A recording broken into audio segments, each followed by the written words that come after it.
tempat kita mencari lauk di sungai itu sumber air yang kemudian sumber airnya itu menjadi salah satu bahan baku air bersih. Coba, ketika sungainya kotor, bermain di sungai yang kotor enak? Nggak bakalan enak. Itu yang pertama. Kedua, ketika sungainya sehat, sungainya bersih, ikan-ikannya banyak, ikan-ikannya sehat, kita punya cuman beras saja, kita lempar mata kail atau kita lempar jala, ikannya dapat. Tapi semuanya, ketika semuanya ini tidak terjadi, bisa nggak mancing? Bisa nggak dapat ikan? Enggak. Ketiga, ini yang tidak kalah penting.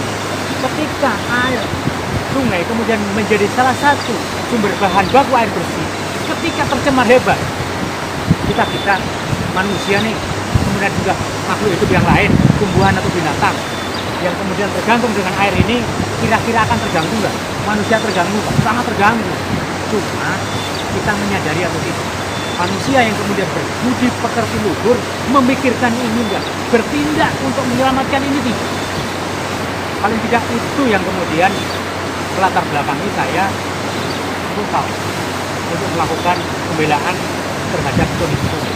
Pembelaan terhadap sungai bukan untuk sungainya, tapi kehidupan manusia, kehidupan alam semesta, flora dan fauna yang ada di sekitar ini maupun jauh dari sekitar ini.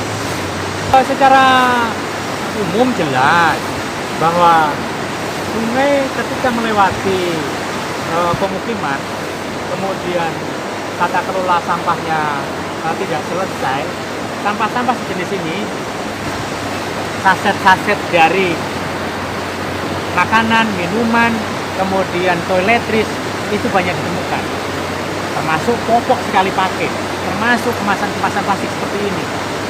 Percayalah, ketika sungai, ketika dulunya bersih jernih, setelah melewati pemukiman, pasti hancur-hancuran. Ketika tata kelola sampahnya di sekitar pemukimannya hancur-hancuran.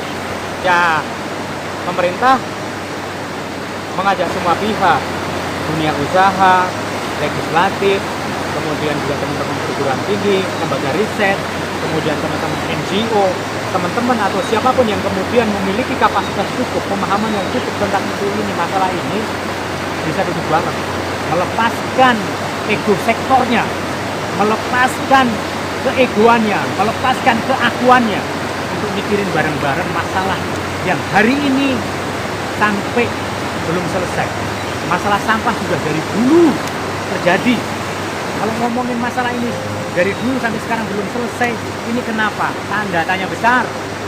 Kemudian kalau ngomongin sumber daya, anggaran pemerintah sedikit banyak punya. Ngomongin dana dari pinjaman Bank Dunia, Islamic Development Bank, ASEAN Development Bank, dana hibah, kemudian CSR, bantuan luar negeri dan sebagainya, saya pikir banyak. Tapi kenapa masalah lingkungan dari dulu sampai hari ini belum selesai? Ini adalah refleksi kita bersama-sama ketika beberapa jam lalu kita melepas tahun 2021. Dan hari ini, 1 Januari 2022, harusnya menjadi refleksi yang kuat bagi kita semua. Kenapa masalah lingkungan dari dulu sampai hari ini belum terselesai? Kondisinya terlambat sehingga ketika semua orang bekerja, ketika semua orang beraktivitas, itu hanya berharap dibayar dengan air bersih. Karena apa?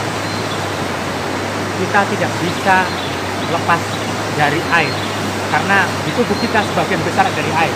Kita tidak bisa setengah jam atau 1 jam tidak minum air bersih. Tapi ketika semuanya terlambat, orang kerja hanya berharap bukan dibayar dengan uang, tapi dibayar dengan air bersih. Ketikanya semuanya terlambat, ketika mata air kemudian terprivatisasi, jangankan mendekat atau mendekati atau mengambil air bersih dari mata air, untuk mendekati mata air saja mungkin kita suatu saat nanti itu sudah ditembak oleh pasukan tertentu yang kemudian disewa oleh entitas tertentu untuk menjaga mata air. Karena ketika mata air itu kemudian sudah menjadi barang yang paling berharga, bukan emas, bukan permata, bukan kemewahan yang lain, kemewahan terakhir adalah